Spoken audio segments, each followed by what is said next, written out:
¿Cómo se recibe la salvación? Es la lección número 2 de esta clase de bautismo. Vayamos rápidamente a la base bíblica. En Tito capítulo 2, versículo 11. La base bíblica es en Tito capítulo 2, versículo 11. Y dice la siguiente manera la palabra del Señor. Porque la gracia de Dios se ha manifestado para salvación a todos los hombres. El objetivo de esta clase es, número 1, comprender que el favor de Dios es un regalo gratuito. Segundo, caminar con confianza en que Dios puede dar su salvación a los que le reconocen. Muy bien. Y tercero, comprender que no hay medio alguno para ser salvos solamente a través del Señor Jesucristo. Mis queridos hermanos, Jesús enseñó a sus discípulos diciendo, si vosotros siendo malos sabéis dar buenas dádivas a vuestros hijos, pregunta, ¿cuánto más vuestro Padre que está en los cielos dará buenas cosas a los que le pidan? Eso está en Mateo capítulo 7, versículo 11. Las palabras, si vosotros siendo malos, sin duda se nos aplica a todos, a toda la humanidad. El hombre por naturaleza se dice que es un pecador que necesita la salvación. Nos hacemos las siguientes preguntas. ¿Cómo puede un pecador llegar a ser salvo? ¿Cómo obtiene el pecador esa salvación? Siguiente pregunta, podríamos decir, ¿cuáles son los requisitos para recibir la salvación? ¿Realmente se puede llegar a ser hijo de Dios al recibir la salvación? Mis hermanos, cada una de estas preguntas nos llevan a reflexionar sobre el tema de cómo se recibe la salvación de Dios. Me gustaría entonces en esta lección abordar ciertos puntos para poder entender todo lo relacionado con la salvación del creyente. Estaremos viendo entonces los siguientes puntos en esta lección. Número 1, el pecado y la condenación eterna. El pecado y la condenación eterna. Segundo, el plan de Dios para salvar al hombre. El plan de Dios para salvar al hombre. Tercero, cosas que no pueden salvar. Cosas que no pueden salvar. 4, ¿qué debo hacer para ser salvo? Es la pregunta, ¿qué debo hacer para ser salvo? Y por último, mis hermanos, vamos a ver qué relación existe entre el bautismo cristiano y la salvación. ¿Qué relación tiene el bautismo cristiano y la salvación? Así es que, entonces, dicho todo eso, iniciemos con el primer punto. ¿Cuál fue el primer punto? Número 1, el pecado y la condenación eterna. Ese es el primer punto. El pecado y la condenación eterna. Nos hacemos la pregunta, mis hermanos, ¿qué es el pecado? ¿Qué es el pecado? El pecado, podríamos decir que es la condición en que se encuentra la persona alejada de Dios a causa de sus malos pensamientos, malas actitudes, malas palabras o actos malos. El pecado es todo aquello que no se ajusta a la voluntad de Dios. En otras palabras, el pecado es el acto voluntario de acceder a los deseos pecaminosos, echando o poniendo a un lado los mandamientos de Dios. Todo lo relacionado con la rebelión, con la desobediencia, la incredulidad. Estos son pecados ante Dios. Como se dijo al inicio, hermanos, el hombre por naturaleza es un pecador. La Biblia nos habla que el hombre nace con el pecado original. Este pecado habita en toda la raza humana desde el momento que nace en este mundo. Eso lo podemos ver en el Salmo 51, versículo 5. El apóstol Pablo dice que por la desobediencia de un hombre, el pecado vino a este planeta. Y por causa del pecado, la muerte pasó a todos los hombres. Eso lo podemos ver en Romanos capítulo 5, versículo 12. La Santa Escritura dice que toda la humanidad está bajo el pecado y destituido de la presencia de Dios. Eso lo podemos ver en Romanos capítulo 3, versículo 23. Esta palabra, nos debe llamar la atención, destitución, demuestra, hermanos, lo grave que es el pecado ante Dios. En la carta a los Corintios, el apóstol Pablo hace unas menciones de las clases de pecados que se cometen que son causa por la cual los hombres son destituidos de la gloria de Dios. Hermanos, ahora bien, que hay quienes que dicen que son buenos y que no le hacen mal a nadie. Yo no sé cuántos de nosotros hemos escuchado eso. Hay personas que dicen, yo soy bueno y no le hago mal a nadie. Pero la Biblia declara que no hay justo ni siquiera uno, dice el apóstol Pablo escribiéndole a los romanos. Eso lo podemos ver en Romanos capítulo 3, versículo 9 al 18. En los escritos también, hermanos, por los profetas, encontramos que la humanidad se ha descarriado yéndose por caminos fuera de la voluntad de Dios. Eso lo podemos ver en Isaías capítulo 53, versículo 6. Este es el pecado que condena a todo el mundo. La palabra condenación, podríamos decir que es esa desaprobación. Se puede decir que es la decisión que una persona es culpable. El hombre es culpable por sus pecados. ¿Y sabe qué? Y está destinado a la condenación eterna. Eso lo podemos ver en San Juan capítulo 3, versículo 19. Y si comparamos también en el capítulo 5, versículo 24, en Romanos capítulo 8, versículo 1, se nos habla precisamente, mis queridos hermanos, acerca de esa condenación. Ahora, la pregunta es, ¿por qué razón es condenado el hombre?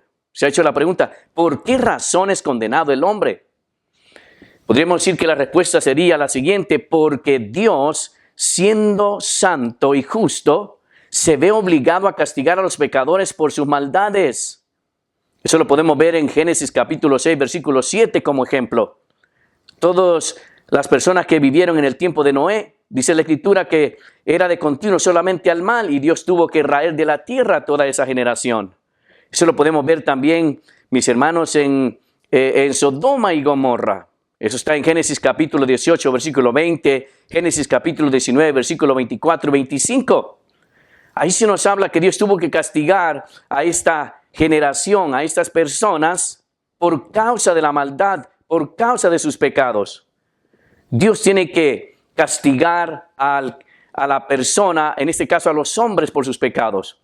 Pablo dice que la paga del pecado es la muerte.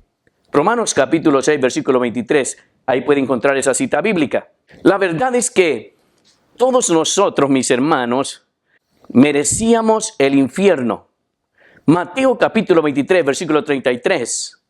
Marcos capítulo 9, versículo 43 al 45. Se nos habla precisamente.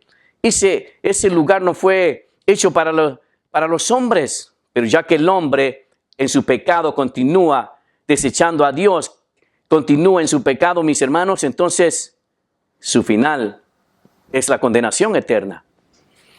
Este es el castigo eterno para los pecadores y después dice la Escritura que es el lago de fuego. Eso está en Apocalipsis capítulo 20, versículo 15. Todo el que vive sin Cristo, escúcheme hermano, está bajo la condenación eterna. De acuerdo a San Juan capítulo 3, versículo 19. Este es el estado del hombre sin Dios y sin esperanza.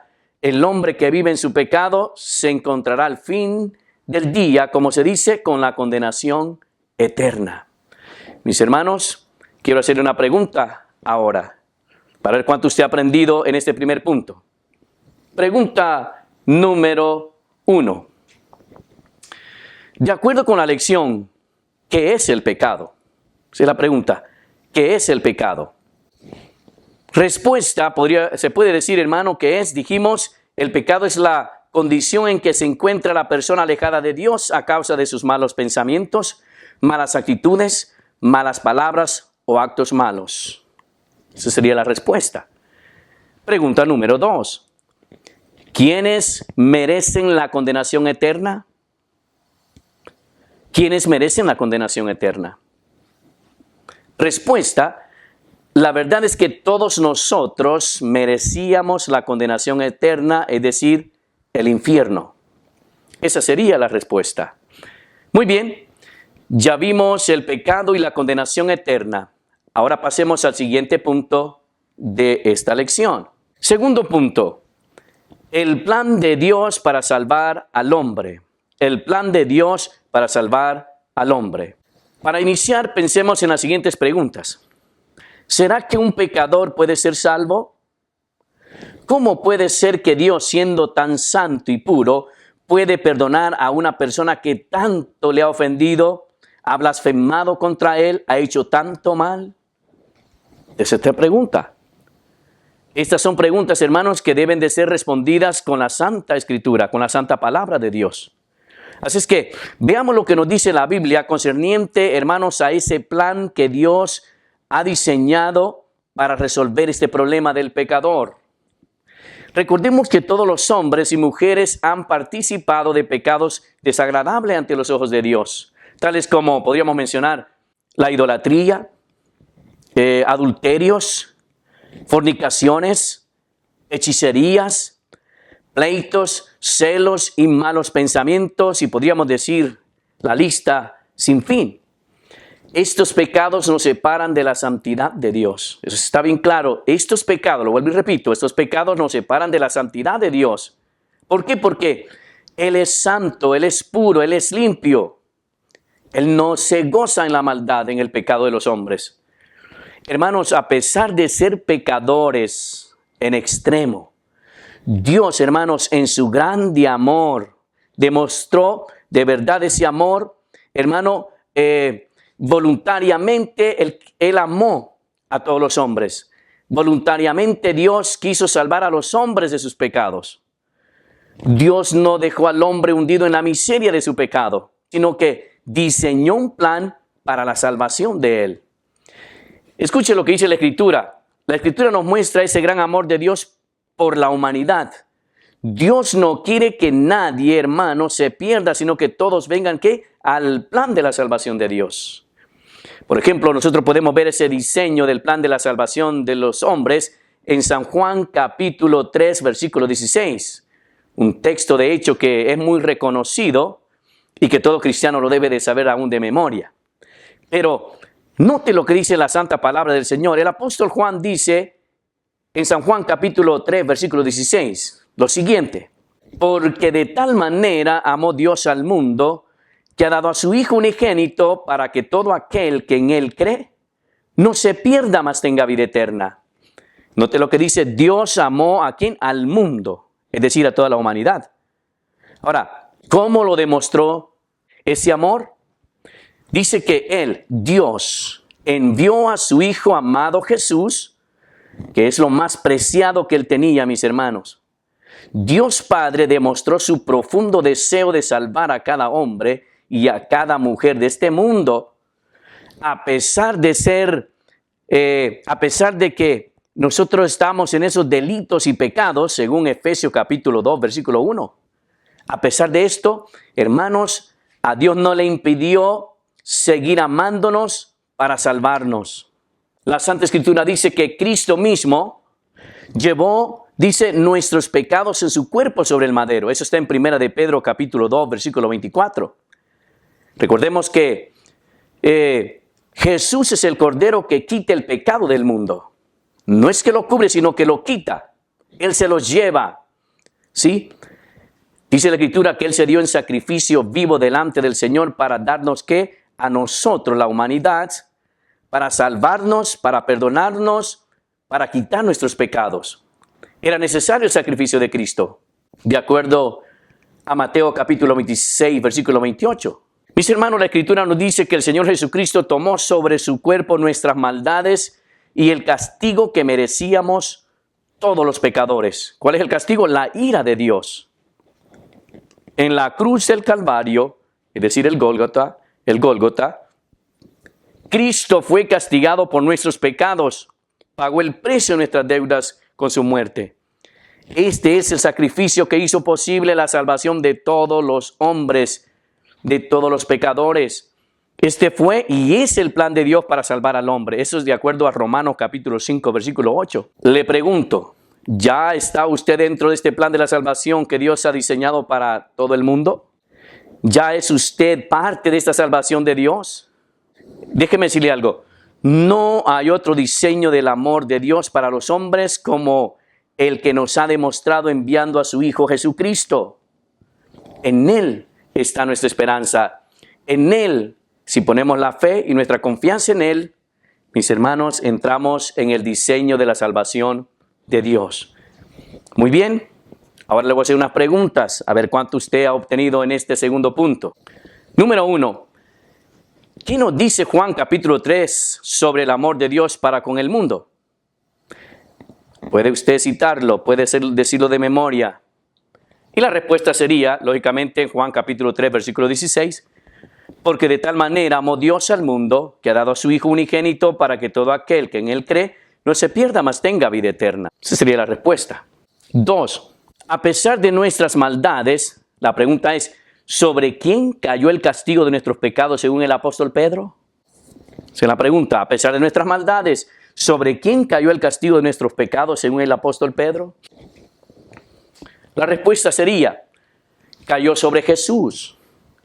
La Escritura dice que Cristo mismo, dice en 1 de Pedro capítulo 2, versículo 24, llevó nuestros pecados en su cuerpo sobre el madero.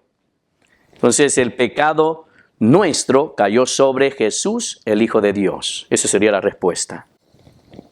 Muy bien, pasemos al siguiente punto de esta lección, mis hermanos. Tercer punto, cosas que no nos pueden salvar. Escuche eso, cosas que no nos pueden salvar. Hermanos, hay quienes piensan que por hacer alguna caridad, una buena obra en esta tierra, se sienten que serán salvos automáticamente. Otros imaginan que en la eternidad hay una balanza donde las buenas acciones están a un lado y las malas en otro. Y las que más pesen, ese será el resultado de la paga de cada uno de nosotros. La realidad es que nada de esto es cierto cuando se trata de la salvación del hombre, hermanos. Ciertamente es bueno hacer el bien en su momento dado, pero no son el pasaje para la entrada al cielo. Eso debe de estar en claro. Con Dios las cosas no funcionan así. Pablo dice, si vamos nosotros a la carta de los Efesios, capítulo 2, versículo 8 y 9. Pablo dice, porque por gracia, es decir, bondad de Dios, sois salvo por medio de la fe. Y esto no de vosotros, pues es don, quiere decir regalo de Dios. Y note esto lo que dice, no por obras para que nadie se gloríe. Primero que nada, la gracia de Dios es un regalo. La gracia significa un favor que no merecemos, sino que la recibimos por amor y misericordia. Segundo, hermanos, esta gracia no está fundada en las obras, sino en la fe en Cristo. Si fuera por las obras, entonces, escúcheme bien, si fuera la salvación por las obras, entonces en vano murió Jesús en la cruz. Su sacrificio no era necesario, no es necesario si el perdón y la salvación se obtuviera por las obras. Ahora bien, el hecho de que Cristo murió demuestra, mis amados hermanos, que nuestros esfuerzos no nos pueden salvar. No hay esfuerzo humano que pueda salvarnos. Por lo tanto, no nos puede salvar, hermanos, por decirlo así, el asistir a una iglesia. Ahora, esto no indica que no hay que congregarse. Por el contrario, la Biblia nos manda que hay que congregarnos. Tampoco nos puede salvar la lectura de la Biblia. No nos puede salvar la oración. No nos puede salvar el bautismo. No nos puede salvar la participación en la Santa Cena. No nos pueden salvar si aún diéramos limosnas o ayudáramos a los necesitados. O el tener algún ministerio, algún don. Nosotros no somos salvos por esas cosas. Aunque, hermanos, no estoy diciendo que estas cosas son malas, pero ninguna de ellas nos puede salvar. Estas son obras que sí demuestran la genuina relación que hay entre usted y el Señor, o nuestra relación con Dios. Pero las obras no salvan a nadie, solo la fe en Cristo Jesús. Eso es bien importante que lo entendamos. Aunque nuestras obras sean hechas con sinceridad y sacrificio, no nos pueden salvar. Amén. Ahora, Cristo nos salvó no por obras de justicia, dice la palabra del Señor. Obras de justicia, obras buenas que nosotros hubiéramos hecho. Eso está en Tito capítulo 3, versículo 5. No nos pueden salvar las obras. A nosotros nos salva el don de la gracia que nos ha dado por la fe en Cristo Jesús. Le pregunto, ¿está usted tratando de ganarse el perdón de Dios con el buen comportamiento? Yo le tengo que decir la realidad y la verdad. Usted nunca lo va a poder lograr. El cielo no se gana por obras, sino por la gracia de Dios. Recuerde que este es el regalo más grande de Dios para la humanidad. Solo la fe en el sacrificio de Cristo puede salvar al pecador. Esto me recuerda lo que dice la Escritura. Los fariseos pensaban que por ser hijos de Abraham ya tenían el cielo abierto. Eso lo vemos en Mateo capítulo 3, versículo 11. La verdad es que no hay nada fuera de este plan de Dios que nos otorgue su salvación y su perdón. La salvación no es por obra, lo vuelvo y repito, sino por la fe o por fe en Cristo Jesús. Nuestra salvación no depende de obra alguna, sino de poner la fe en Cristo y recibir su gracia salvadora en nuestras vidas. No nos vamos a salvar por cuanto hagamos, sino por nuestra fe genuina en la obra redentora de nuestro Señor Jesucristo. Eso es bien importante. Hay cosas que no nos pueden salvar y las hemos mencionado. Muy bien, vamos a las preguntas en este siguiente punto. A ver cuánto sabe. Pregunta número 1. ¿Pueden salvar las buenas obras al cristiano? ¿Pueden salvar las obras al creyente? ¿Por qué no o por qué sí? Respuesta. Las obras no salvan a nadie. Amén. Somos salvos por su gracia solamente. Eso está en Efesios capítulo 2, versículo 8. Segunda pregunta, pero en esta ocasión es cierto o falso. ¿No nos pueden salvar la asistencia a una iglesia, la lectura de la palabra, la oración, el bautismo, la participación en la Santa Cena, ni el dar limosnas o diezmo, podríamos decir, o ayudar al necesitado? ¿Cierto o falso? Cierto. Muy bien. Esas cosas no nos pueden salvar. Vayamos, hermanos, después de este punto, vayamos entonces al siguiente. La siguiente pregunta es, ¿qué debo hacer para ser salvo? ¿Qué debo hacer para ser salvo? Miren, mis hermanos, que hay muchos que con corazón sincero nos hemos hecho esta pregunta. ¿Y sabe qué? Y gracias a Dios encontramos la respuesta en las Sagradas Escrituras. Pero esta pregunta es muy vital en la vida de todos los seres humanos. Mis hermanos, cuando hablamos de esta pregunta, ¿qué debo hacer para ser salvo? De inmediato nos lleva a recordar esa pregunta que hizo el carcelero de Filipo en la desesperación. Ahí se nos habla en Hechos capítulo 16, versículos 30 y 31, que este carcelero le hizo una pregunta a Pablo, ¿sí? Y a Silas, y les dijo, ¿qué debo hacer para ser salvo? Y el apóstol Pablo respondió, cree en el Señor Jesucristo y serás salvo. O sea, la pregunta, ¿qué debo hacer para ser salvo? Y la respuesta es, cree en el Señor Jesucristo y serás salvo. Ahora bien, este creer en Cristo no es algo por decirlo de labios solamente. Este creer implica que la persona reconoce que el único medio de perdón, de salvación y de vida eterna está en el sacrificio de Jesucristo. Ahora bien, hermanos, hay que entender algo muy en claro. La verdadera fe en Jesús va acompañada de unos pasos sinceros para la salvación. ¿Cuáles son estos pasos? Estos pasos son los siguientes para ser salvo. Número 1, tenemos que creer en el Señor Jesucristo y en su Evangelio. Eso lo podemos ver en Hechos capítulo 16, versículo 31, Marcos capítulo 16, versículo 15 al 16. Segundo, no desechar la gracia de Dios ni su bondad. Eso lo podemos ver en Efesios capítulo 2, versículo 4 y 5, y también el capítulo 2, versículo 8. Puede también compararlo con Gálatas capítulo 2, versículo 20 y 21.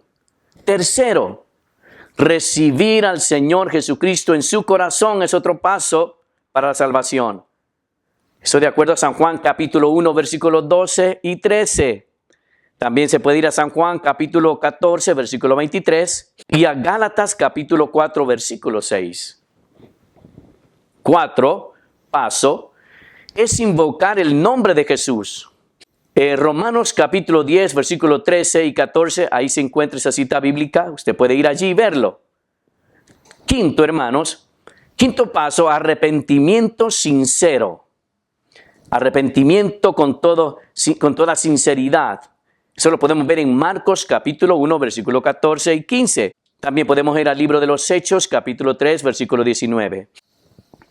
Sexto, la confesión de pecados. Confesar los pecados. Eso está en Primera de Juan, capítulo 1, versículo 9. Primera de Juan, capítulo 1, versículo 9. 7, paso 7, obediencia. Cuán importante es la obediencia al Evangelio. Hebreos capítulo 5, versículo 9, lo podemos ver ahí. Hermanos, Dios está llamando a todos los hombres para que reconozcan que son pecadores y que necesitan ser salvos de sus pecados. La Escritura dice, lo podemos ver en Apocalipsis capítulo 3, versículo 20, dice, he aquí yo, Jesucristo, estoy a la puerta y llamo. Si alguno dice, oye mi voz y abre la puerta, entraré. La puerta de su corazón. Escucha el Evangelio, se convierte. En otra escritura se dice, hermanos, si oyeres la voz del Espíritu Santo, no endurezcáis vuestro corazón. Entonces es bien importante estar atento al mensaje. Amén. Le pregunto, ¿ya recibió a Cristo en su corazón? Si no, hermano, ahora es cuando usted lo puede hacer. Amén. Esto es bien importante que entendamos cuán importante es que entendamos la manera de ser salvo. Es solamente a través de Jesús y siguiendo los pasos que nos enseña la Escritura para obtener la salvación. Muy bien, vayamos a la siguiente pregunta de este punto. A ver, ¿cuánto sabes? ¿A quién le recuerda la pregunta, ¿qué debo hacer para ser salvo? La pregunta, ¿a quién le recuerda la pregunta, ¿qué debo de hacer para ser salvo? Respuesta, usted puede ir a Hechos, donde acabamos de leer, se acaba de mencionar, al carcelero de Filipo, que él preguntó, ¿qué debo hacer para ser salvo? Y Pablo le dio la respuesta. Cree en el Señor Jesucristo y serás salvo tú y toda tu casa. Segunda pregunta, ¿cuáles son los pasos para la salvación? ¿Cuáles son los pasos para la salvación? Respuesta, número 1, creer. 2, no rechazar la gracia. 3, recibir al Señor. 4, invocar su nombre. 5, arrepentimiento. 6, confesión de pecados. Y 7, la obediencia. Esto es bien importante. Estos son los pasos para la salvación. Sigamos con el siguiente punto, mis hermanos. Ahora bien, ¿qué relación hay entre el bautismo cristiano y la salvación? Muy bien, podríamos decir lo siguiente, el bautismo cristiano es un símbolo externo que refleja un cambio interno. Hermanos, el bautismo simboliza que hemos nacido de nuevo. Las escrituras nos dicen, hermanos, que las escrituras que nosotros hemos visto en esta lección nos prometen vida eterna al que pone su confianza en Jesucristo, sin mencionar el bautismo. Dios en su palabra nos asegura, mas a todos los que le recibieron, mas a todos los que le recibieron, a los que creen en su nombre, les dio ¿qué? Potestad, derecho de ser hechos hijos de Dios. Entonces, evidentemente, la salvación no depende de ser bautizado o no. Esto es bien importante. Vuelvo y repito, la salvación no depende de ser bautizado o no. Debido a que el bautismo seguía rápidamente a la conversión. Aunque existen algunos versículos que parecen indicar que el bautismo es necesario para la salvación. Hermanos, consideremos lo que dicen las instrucciones del Señor Jesucristo en Mateo capítulo 28, versículos 19 y 20. Jesús les envió a ser ¿qué? Discípulos, es decir, creyentes comprometidos con el Señor. Y de hacer discípulos, entonces discípulos, y luego a bautizarlos y a enseñarles la palabra de Dios. Entonces, Este mismo orden se ve en diferentes ocasiones en el libro de los Hechos. El bautismo no te convierte en un discípulo, sino que demuestra públicamente que ya eres un discípulo. O sea, cuando usted se bautiza, entonces ya demuestra que usted es un hijo de Dios, una persona que ha venido a los pies de Cristo.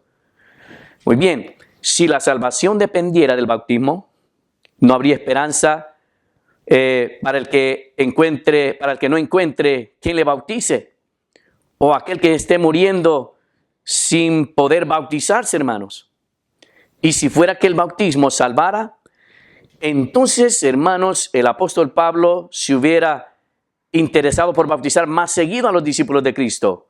Por el contrario, él mismo dijo que Dios no le envió a bautizar, sino a predicar el evangelio. No le envió a qué? A bautizar, sino a predicar el evangelio. Eso está en 1 Corintios capítulo 1, versículo 17. Está también el ejemplo, hermanos, que encontramos en las Escrituras. El ejemplo de la Biblia nos habla de aquel ladrón que pidió a Jesús en la cruz que se acordara de él en su reino. Recibió del Señor la seguridad de que en ese mismo día estaría con él. ¿En dónde? En el paraíso. Era imposible para el ladrón que se había convertido en ese instante de poder bautizarse. Sin embargo, recibió ¿qué? La salvación. Eso lo podemos ver en Lucas capítulo 23, versículos 42 y 43. El bautismo solo es que un mandato por Jesús para la entrada al reino de Cristo. Este bautismo es la señal del nuevo pacto en Cristo, pero el bautismo no nos salva, sino la fe en Cristo Jesús. Así es que es de esperar, hermano, que si hubiera tenido la oportunidad de este ladrón de poderse bautizar, lo hubiera hecho. Amén. Pero es un ejemplo claro y concreto de un hombre salvo sin ser bautizado. Recordemos, hermanos, el agua no te salva, sino la gracia de Dios que es en Cristo Jesús. Esto es bien importante que entendamos con claridad la relación que tiene el bautismo y la salvación. Nos bautizamos por obediencia, nos bautizamos porque así nos mandó el Señor, pero el bautismo no nos salva. Pregunta, vayamos a esta siguiente pregunta. Muy bien, a ver cuánto sabemos. Pregunta número 1. ¿Cómo se llega a ser un hijo de Dios? Respuesta. Dios en su palabra nos asegura, mas a todos los que le recibieron, a los que creen en su nombre, les dio potestad de ser hijos de Dios. Amén. 2. ¿Puede el agua del bautismo salvar al creyente? Y vamos a dar un ejemplo también. ¿Puede dar un ejemplo? La respuesta sería: el agua del bautismo no nos salva a nadie. El bautismo no nos salva.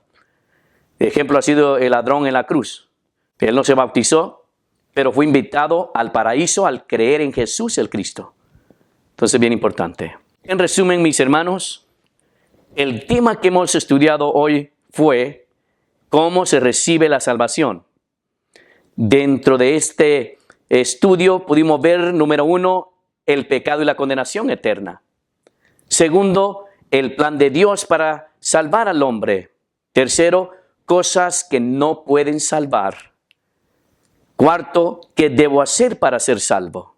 Y quinto, ¿qué relación existe entre el bautismo cristiano y la salvación? Recuerde, hermano, que usted es un hijo de Dios que ha recibido la salvación por la fe en Jesús. Ahora debe de tener algo muy en claro: somos salvos por la fe en Cristo Jesús, no por obras, sino por la gracia de Dios. No porque pase por el rito del bautismo, sino por el sacrificio de Cristo en la cruz. Aunque el bautismo es importante porque lo hacemos en obediencia a Dios, pero no nos salva. Su salvación depende solamente en la fe en Jesús. Así es que, mis hermanos, que esta lección que se ha dado ahora la aplique en su corazón. Así es que el Señor le bendiga, que Dios le guarde y nos vemos hasta la próxima.